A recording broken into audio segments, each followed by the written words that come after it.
What's up, gang? So here it is, the X9 1100 from John Deere and Ertl. Boy, this is a big combine. So let's take a look at this thing. Let's, I guess, talk tractors, y'all. Well, combines anyway. I guess the first thing, let's just check out this massive draper header. Huge. Look at this thing. Holy cow. So it's all plastic, of course. I mean, you know, you would expect it to be. You've got the fingers on the rolls. They are stationary. I mean, it rolls. Oh, excuse me. I just got done doing some yard work. In case you haven't noticed, I haven't been around this week. My dad is in the hospital. I've been sick. Had to go to the doctor myself. It's been a weird week. So sorry about the sneeze there. It's enough about me. Check this guy out. So again, the fingers don't necessarily turn or roll, but the reel does roll, which is neat. Here's kind of a look down the side of this thing. Nice looking decal there on the side. You can see the sort of stylized, what do I want to call that? Side shield there, or marker, I guess. Checking out the back of this thing. Look at those tires back there. They got treads on them, and you get 4 of them to keep this big puppy afloat in the field. So, wow. Now, it does have some flashers. They are not painted. I don't know what the deal with that is. Yeah. Anyway. One thing you'll notice, the feeder house is solid, so there's no, you know, sort of illusion of running those back up through there. Either way, nice header. You know, considering this whole outfit's around $30 to $35, I'm not going to give them too much guff about that header there. All right. So here we got the big 16-row folding Deere header, corn header. So check that out. Again, like okay detail. So this is the Prestige. It's not an authentic, so we're not going to see the rolling auger or anything like that. Snouts aren't going to pop up.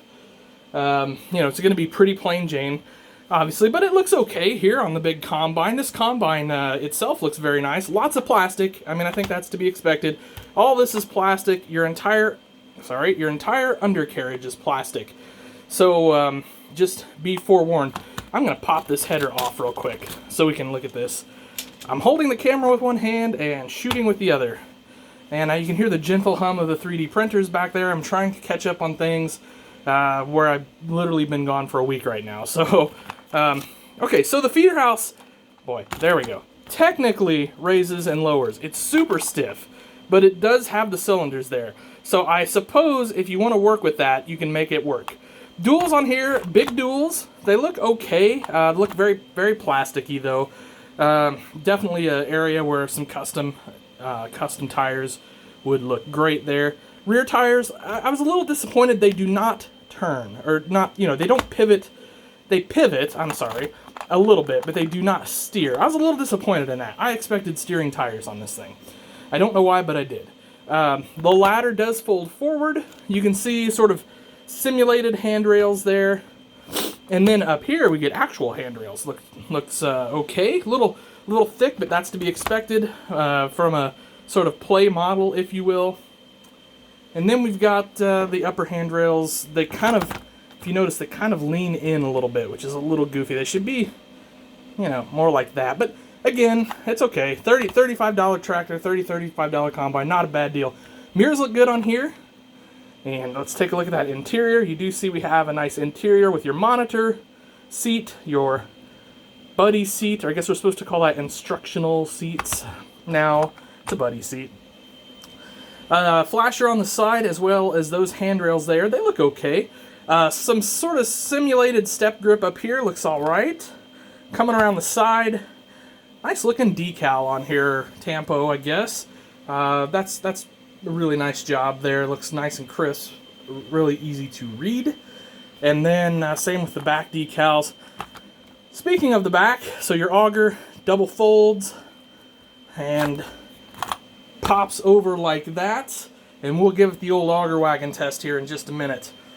Check out the rear fenders there. Rear flashers there. They look pretty okay from the back. From the sides, they're certainly chunky. You can even see that from the top. They're pretty chunky, but I imagine they have to be to meet sort of requirements for play. And then you've got very little detail up here. You do have an unloading auger and some steps, but pretty plain Jane as far as that detail goes. Okay, let me grab an auger wagon. Let's see if it passes the auger wagon test. Okay, gang, I've got two here. I've got a custom one, and then I've got a Kinsey. So, the Brent Custom, it's tight, but it does go over. So you could use that on a display for sure. So good job, Ertl, on that one. Now let's check out the Kinsey Soft Track. Ooh, real tight. Real tight. I can actually just kind of bump it, but it does fit. It does fit. So, it's better than the Fent Ideal then, right? Because that thing didn't go over at all. So, alright. We'll give Ertl some props for that. It does go over a grain cart. So, good job, Ertl. Good job. Gotta give you credit where credit's due. Alright. Well, there she is, fellas. X9 from John Deere and Ertl. This is the 1100. We're going to see other variations of this year, so stay tuned for those. Alright, guys.